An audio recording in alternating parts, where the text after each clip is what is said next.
Bom dia, boa tarde, boa noite. Sejam bem-vindos à terceira aula do projeto Prêmio Paulo Freire. Meu nome é Ian e hoje eu vou abordar a história do Islã e um pouco da sua expansão. Eu falei nessa aula de semana passada que iria abordar reinos germânicos, Constantinopla, mas olhando para o Enem, que é o foco desse todo o projeto, vi que, embora seja um tema importante, não era um tema que cairia muito no Enem. Na verdade, eu não achei nenhuma questão. Achei mais de outros vestibulares, como uns vestibulares de São Paulo. Então, se vocês tiverem interesse acadêmico ou de gosto sobre Vikings, sobre Constantinopla, sobre o próprio os povos islâmicos na Península Ibérica, pode falar comigo que eu vou mandar textos que eu li na faculdade, que seria a minha base da aula, que possa disponibilizar para vocês. Como sua maioria não são textos difíceis, então é mais para quem tem interesse mesmo, porque, como eu disse, não achei no Enem. A única coisa que eu queria ressaltar é entender que feudalismo é um fenômeno do norte da França, especialmente do norte da França, ali no final da Alta Idade Média, início da Baixa. Só isso que eu queria ressaltar. E bom, vamos hoje para a aula sobre Islã, fazer a diferenciação entre árabe e muçulmano, que eu acho importante.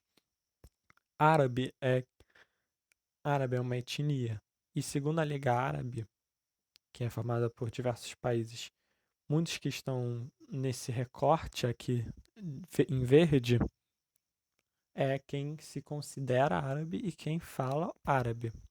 Você pode ser um árabe cristão, um árabe judeu, um árabe ateu e um árabe muçulmano. E muçulmano é o praticante do Islã.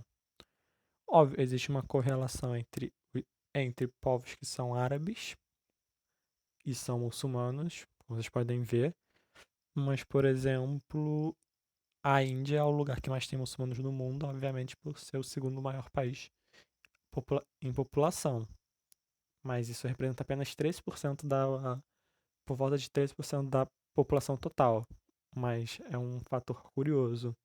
Como vocês podem ver também, o Canadá tem uma importante uma relevante população islâmica, muito porque é um país que aceita muitos estrangeiros, mas não um país considerado árabe no caso. Só para vocês terem uma noção.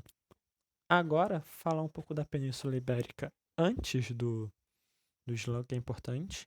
Como vocês podem ver, a Península Arábica está entre a ligação do Mar Mediterrâneo e o Mar Vermelho, que é uma importante rota comercial, porque é, como, como vocês podem ver, Mar Mediterrâneo onde tem o sul a Itália, a Espanha, a Inglaterra, a França, a Alemanha. E desde então, desde sempre foi uma roça importante entre o Ocidente e o Oriente. E até hoje ela é importante, como vocês podem estudá-lo mais à frente, a construção do canal de Suez em 56, justamente para auxiliar. É um fato importante, recomendo, porque dá uma nova mentalidade sobre a geopolítica do século XX. Mas nesse não foco da aula, vamos voltar. E bem, como vocês podem ver, o espaço litorâneo da Península Arábica não era tão desértico quanto o seu interior. E devido o clima árido, foram criadas poucas cidades, povos geralmente nômades e, como eu disse antes, era uma importante rota comercial. Então acabaram tendo muitos povos com essa especialização e é isso. Apenas duas cidades se destacam mais, que são a cidade de Meca e a cidade de Yagreb, perdão. Meca era uma cidade religiosa, onde tinha a pedra, aquele meteorito preto, a Kaaba, onde hoje os muçulmanos rezam para ela, mas na época ela já existia e era uma cidade intensamente uma importância religiosa muito grande, porque eram diversos povos na aula, cultuavam diversos deuses. E é nesse contexto social e religioso que Maomé nasce por volta de 570 na cidade de Meca, sendo pertencente ao clã dos Hashim, que era um clã que protegia a Cabo, ou seja, uma importância grande, e como era também tinha uma importância comercial na cidade. E Maomé segue a sua origem do seu clã, perdão, e também começa a viajar em negócios por volta dos seus 20 anos e acaba tendo contato com diversas religiões, principalmente o judaísmo e o cristianismo, que influenciam muito, porque a partir dos 40 anos ele começa a ter visões em sonhos do arcanjo Gabriel, que haviam lhe dito que ele seria o último profeta de Deus. E o mais importante é que Deus teria enviado o arcanjo para falar com Maomé para reafirmar Deus, ou seja, então o objetivo era reafirmar o monoteísmo na região. E só um fato aqui relevante, os muçulmanos, o Alcorão, não é que valida, ele considera os cristãos e os judeus como povos irmãos, porque acreditam praticamente nas mesmas coisas, o islamismo não cancela, não desconsidera, por exemplo, Jesus. Jesus é importante, Jesus é um dos profetas. Se eu não me engano, em Meca ainda tem um monumento para Jesus, mas óbvio ele não é tão importante como Maomé. E rapidamente falando sobre Maomé e Mohammed, que Maomé é o nome traduzido e Mohammed é o nome em árabe. E Mohammed também hoje é o nome mais comum do mundo, com mais de 1 bilhão de pessoas tendo esse nome. E também sendo um nome muito comum na questão de pessoas, por exemplo, negras nos Estados Unidos, que quando se convertem ao Islã, trocam seu nome como Muhammad Ali, que era Cassius Clay. Voltando aqui ao médio, no início, o Maomé só pregava aos mais próximos, aos seus sonhos, até que começou a mais pessoas crescer, só que chegou num ponto que o monoteísmo que ele afirmava, ou seja, o objetivo era só existe um Deus, num lugar praticamente politeísta, irritou principalmente os comerciantes, porque eles lucravam muito, como eu disse, era uma rota religiosa, o que levou Maomé e seus seguidores a serem expulsos da cidade de Meca em 622, dando início ao calendário muçulmano, porque esse período começando como Égira é o ano 1 desse calendário. Então Maomé vai para Yagreb, que depois muda o seu nome para Medina, como é conhecido até hoje, e lá começa a adquirir força e influência política, religiosa e militar. E bom, com a cidade de Meca, digamos assim, a seu controle, começa a sua expansão, que consegue também retomar Meca, tanto que ela tem essa importância até hoje. Durante a sua vida, que ele começa a citar oralmente, isso é importante, Maomé era analfabeto e ele citava oralmente os ensinamentos que ele sabia, até a sua morte em 632. E aí começa uma das principais divisões do mundo islâmico, que é entre os sunitas e xiitas. Um grupo considerava que o seguidor de Maomé deveria ser um líder pelo voto, e o mais provável seria o Abu Bakr, que era o conselheiro de Maomé, o que acabou acontecendo, e esse grupo ficou conhecido como sunitas. E o outro defendiam que o futuro líder deveria vir pelo sangue familiar, nesse caso. Que aí o seu genro, porque Maomé não teve filhos, isso é importante, deveria ser um novo líder, e eles são considerados xiitas. E bom, falando hoje, o grupo sunita representa 85% da totalidade muçulmana e os xiitas 15%. Mas, como eu ressaltei aqui no texto, países da Saudi Iraque causam tensões no Oriente Médio, o Irã é xiita e a Arábia Saudita é sunita, o que é importante para entender esse tabuleiro do Oriente Médio que é tão dado. Mas, bem, vamos agora falar sobre a expansão islâmica e falar sobre Abu Bakr, que acabou se tornando o líder, ou seja, uma vitória sunita. E embora o seu governo, sua liderança tenha durado apenas 2 anos, ela foi importante porque ele precisou consolidar o que Maomé criou. Se esses povos nômades consideravam Maomé como profeta, Deus, Alá, como único, com a morte de Maomé, meio que, não que perde a validade, mas alguns não sentiam validação nesse processo. Então, o projeto dele foi reafirmar, tanto religiosamente quanto militarmente, esses povos dominados que acreditavam no Maomé, porque foram, digamos assim, nele que eles negociaram a rendição ou a conversão. E esse foi o principal legado do Abu Bakr. Com a morte do Abu Bakr, assumiu Omã. Assim começa a expansão do Islã fora da Península Arábica. O Maomé nunca saiu com o Islã desse local. Provavelmente nas suas saídas como mercador, sim. Expandindo, como vocês podem ver no próximo slide que tem o mapa, que dá para ter uma noção da totalidade do Império Islâmico. Mas antes eu vou falar primeiro dos Omíadas, perdão.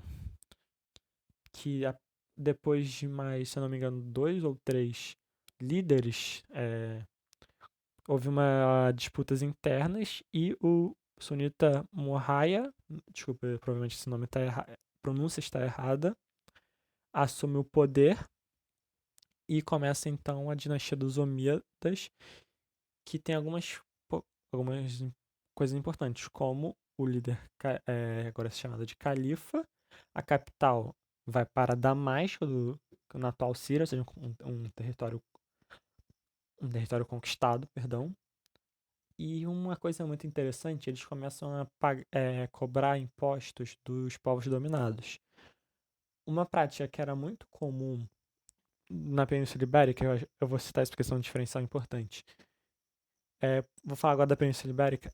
Como foi um lugar predominante católico até hoje, tinha muitos judeus também na época, não era interessante para os muçulmanos a conversão dessas pessoas para o Islã. Por quê? Porque eles pagavam impostos mais caros que os muçulmanos, porque os muçulmanos só pagam uma pequena taxa que serve para a manutenção tanto do império quanto para pessoas pobres, que é um dos fundamentos do Islã, todo mundo viajar uma vez a Meca. Então, é meio que um sistema de arrecadação de fundos para os mais necessitados poderem viajar. Acaba. E justamente não era interessante, porque você quer cobrar mais impostos. Então, eles não forçavam a dominação de povos dominados. Isso foi muito forte em locais onde, digamos assim, a religião era forte, como era e como é o atual Portugal e Espanha. E bom, nesse mapa vocês podem ver também que a totalidade do Império, conseguindo chegar quase na França, mas ela é barrada pelos francos, numa batalha de Pontier em 732, perdão. E bom, nesse período, como eu disse, por exemplo, no norte da África não tinha um catolicismo muito forte, como era no Portugal e Espanha, e o que acabou acontecendo é que houve muitas conversões. E percebendo esse enfraquecimento dos impostos, porque as pessoas não queriam pagar impostos, como é até hoje. Foram se convertendo até que começou os califas perceberem que não tinha como aceitar, então os recém-convertidos pagavam os mesmos impostos de antes. Só que era ilegal no sentido do Alcorão, porque o muçulmano tem que pagar aquela taxa, ele está pagando mais e é contra a lei máxima que é o Alcorão, o livro sagrado dos muçulmanos. E também os Omíadas vieram de diversos problemas de legitimidade que, embora você possa ter um líder, você não reconhecer um problema. E é nessas crises econômicas e sociais que o Império vivia que chega ao poder os Abássidas em 750, se aproveitando desses problemas, tem uma revolução interna. Mas uma coisa importante, os Omínidas continuam no poder na Península Ibérica até a reconquista, tanto Portugal espanhola ali no século XIV, século XV. Agora, os Abássidas, que tomaram o poder em 750, aí sim eles que tomam o controle do Império Islâmico. E bom, a principal diferença entre eles é que eles buscavam igualitar os recém-convertidos com os velhos, digamos assim, com os não muçulmanos, tentando trazer um pouco de ordem, porque esse foi o principal problema deles. Como foi nesse período também que o califa se torna a autoridade máxima do mundo, sendo o líder político, religioso e o juiz, ou seja, poder legislativo, o judiciário, perdão. Ou seja, ele que era a autoridade máxima do império. E é nesse período justamente dos Abbásidas, acho que vai de 750 até 1200, 1300 mais ou menos, é que o Islã tem as maiores descobertas científicas, culturais, porque os povos dominados, assim como, por exemplo, Carlos Magno, não sei se muitos conhecem, usavam muito de trocas culturais para aumentar tanto cientificamente como culturalmente o seu território. Como, por exemplo, a tradução de muitos textos gregos que na época da Idade Média não eram lidos, porque muitos eram metados pela igreja. Por exemplo, Aristóteles não era muito lido, Platão era muito mais lido na Idade Média, na Europa. Começou a ser traduzido, então algumas coisas importantes que nós temos hoje foram devido à importância dos muçulmanos na cultura acadêmica. E, bem, só queria falar rapidamente dessa aula. É uma aula bem mais curta, mas um pouco sobre expansão islâmica. Provavelmente essa aula não vai ter exercício. Eu vou mandar o exercício dessa aula na semana que vem, porque essa é uma aula de improvisação, porque aconteceu um problema no computador e eu não vou conseguir, tanto que a descrição não vai estar completa, e eu espero resolver esse problema na aula de semana que vem. E bom, qualquer dúvida vocês podem falar comigo. Eu sei que talvez fique um pouco diferente, uma aula abre mais corrida, com um pouco menos de detalhe, mas eu só queria trazer alguns pontos principais, como a diferença entre árabe e muçulmano, algumas características importantes do Império Islâmico, e na descrição eu devo botar uma diferença, uma tabela entre sunita e xiita muito boa, que foi feita por um historiador, então já leva um pouco mais de consideração, que ajuda a entender, seja por uma prova, seja para entender mais as coisas que acontecem hoje no Oriente Médio, porque não só fala das diferenças políticas, mas religiosas até, de comportamento. Então, só queria agradecer vocês pela aula, muito obrigado e até semana que vem.